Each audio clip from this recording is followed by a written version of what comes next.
Yes, the people. Welcome to the channel. We're back with another video today. Today we'll be covering something quite simple but really important, and that is how to find your daily bias and how to carry out multiple time frame analysis to ensure that you're taking the right direction for your trades for the day. Now, one of the most common mistakes with beginners when it comes to sort of starting to trade is they blindly follow ICT setups without first establishing their bias for the day. And as such, their win rate takes a big hit. And they're often left confused like, I mean, I followed the setup to a T, but why am I still not profitable? Now, as we know, the market moves in cycles of expansion, as you can see over here, and retracement, as you can see over here. The aim of a profitable day trader is to ensure that we catch the expansion of each leg, as opposed to the retracement, because the expansion is so much longer than the retracement, and as such, our trades can go on for a longer period of time, and we can hit sort of larger take profits and set larger stop losses. I hope that makes sense. Now, what is the importance of finding your daily bias? What is the importance of carrying out analysis on multiple time frames to establish the bias? Well, essentially, I mean, as you see here, it allows you to establish the direction of your position for the day. It allows you to take your short-term day trades with longer-term profit levels. And finally, you improve the win rate by ensuring you are not trading against the order flow. If that doesn't make sense fully, it will after we do sort of a couple of examples. So I think we'll jump right into the first example, and we'll take it from there. Don't forget to like, subscribe, all that good stuff. I appreciate you, boys. Let's go. All right, so this is our first example. This is the GBP USD. This is a trade I took on Monday, the 25th of September, so earlier this week. And this is during the London session, because I'm based in London. So this over here is the framework I use for finding my daily bias.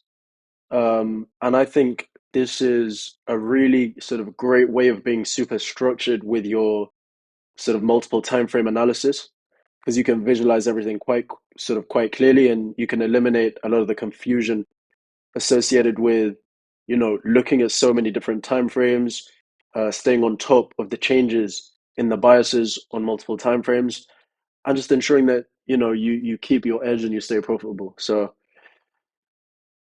we've marked out over here the time period during which I'll take the trade. In this case, this is our silver bullet hour for the London session, so from 8 a.m. to 9 a.m. UTC plus one, which is London time. We start off by essentially, you know, looking at the news. So let us go to the news for Monday, the 25th of September. We see that the only relevant news on this date is for the euro. So there is nothing that will affect the GBP USD today. And so it's irrelevant. You see, I've marked out over here that there is no news. Then we go to the highest time frame possible, which is the weekly in our case. And we see that on the weekly, let's move all of this text. Just get rid of all of that. So we see that on the weekly time frame over here, we're pretty bearish. Week on week, we've cleared previous week lows and expanded to the downside. And so we can say that with a high level of confidence, our bias for the week is bearish. And so we mark that out over here. And quickly switch to the daily time frame. A lot of people will obviously look at, the open and close of the previous week and see if we took the previous week's close, blah, blah, blah, that sort of thing. But I don't think we even need to go that specific. You could clearly see that at the moment we are bearish on the weekly time frame. You don't need to mark out previous week lows, previous week highs. You can tell, you can tell that this week we've taken the last week's low, and so it's probably going to stay bearish, And this is all a game of probabilities, so you don't really need to dig too deep. You don't need to overcomplicate too much. On the daily, we can see again, we've got lower lows, lower highs. So again, we are bearish on the daily. You can see that, we've taken Friday's low and we've expanded to the downside. So again, we are bearish. So we write that down, we're bearish on the daily. Switch to the hourly time frame. Let's see what the hourly is saying. Again, you can see sort of pretty clearly, this is the drawing from earlier, so ignore that. But see that again, we're trending downwards. We've got lower lows, lower highs. We can switch from candle to line to make that even clearer. You can see that it is a line trending downwards. So again, the hourly we'd say is bearish, and I've written that over here. And then the 15-minute. Let's switch to the 15-minute. And smart money traders say that the 15-minute is the key time frame. I disagree. I think all time frames are important, but look at the 15-minute. We can see the 15-minute is also bearish. It's quite choppy at the moment. There's a lot of oscillation over here. We can't really tell sort of what the 15-minute is doing right now, but overall, we have lower lows and lower highs, and so the 15-minute is bearish. But you could say that it's currently an accumulation. With that done, we therefore know that we are looking for shorts. We're looking for sells because the hourly and the daily are bearish. The weekly is bearish. We're looking for sells. So now we can finally switch to the 5-minute and look for a bearish execution. Now, we are currently bullish on the 5-minute. We're currently trending upwards. You can see we formed a higher high over here. So we've broken structure to the upside. So what we do is we sit and wait for our setup to form. We don't force anything. We've marked out Asian session liquidity over here. And so what we are looking for is a sweep of this liquidity and a subsequent break of structure to the downside. So let's see if we get that. All right. So very bullish. We've swept Asian session liquidity. We are now looking for a break of structure to the downside to confirm a bearish break of structure, to confirm a bearish trade, and we will then look for an entry. And this over here is the low we are looking to break below. So I'm monitoring that quite closely. We're sitting on our hands. And with that, we close beneath this past low. And so for me, that is sufficient confluence to warrant a short position. So stop loss just above the leg that started the downward movement. So around here, I think would be a good stop loss. And risk reward, I'm always aiming for. Oh no, this is a long. We are looking to short. My bad. Yep. So our stop loss is over here, and our take profit. First TP is always around the 1 mark. So as a conservative trader, I'll always look to close 50% of my position at 1 RR, and then I'd let the rest of the trade run for more gains. But let's see how this plays out. Do we hit our first TP? We hit our first TP. Perfect. And let's see if we hit our second TP, which would be around here at 2 RR. Perfect. And we hit 2 RR as well. And with that, we see that, you don't need to overcomplicate it. By looking at multiple time frames, by finding your bias before you take the trade, you can really enter trades with a lot of confidence and eliminate the need for a lot of PDRAs, fair value gaps, order blocks, equilibrium, all of these other tools that can really confuse you. Find your daily bias, be confident in your bias, look at all the time frames, and follow the order flow. Let's move on to the next example. I hope this makes sense. All right, so we're back with our second example. This is the Euro US dollar. This was the trade I took on Monday, the 25th of September during London session. So again, during the London silver bullet hour from 8 a.m. to 9 a.m. London time. Again, same framework. Starting off by looking at the news. So the news over here, we can see that, we've got one news release for the euro, the German IFO business climate. We can open this, look at it. Actual greater than forecast is good. Actual is greater than forecast. Slightly bullish news. It's not a news release that I look at too carefully. It's not one of the four most important news releases. So I'd note it as slightly bullish, but it's not that important. Go back to our chart. Start off at the weekly time frame. So we're doing a top-down multiple time frame analysis to find our bias for the day, to find the direction for today's trade. We can see that the weekly has been bearish. So week on week, we've cleared out the previous week's low. And it's the same for this week. So we've cleared out last week's low, and we're currently bearish. So weekly, we mark that out as bearish. Switching over to the daily time frame. And like I said, after practice, when you are able to, carry out this framework on 1 month's worth of back-tested trades, it becomes second nature to you, and you do this really quickly. So weekly time frame was bearish. Daily time frame, we can see we're currently in a downtrend. We're making lower lows and lower highs. So we've got a lower high, lower low, lower high, lower low, lower high, lower low. And so we say the daily is bearish. And we have that written over here. Switching over to the hourly time frame. This is a really important time frame because the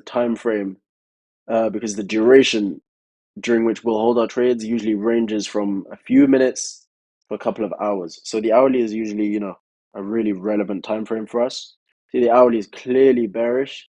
It's currently a bit choppy, a little bit of accumulation going on over here, but with no clear bias.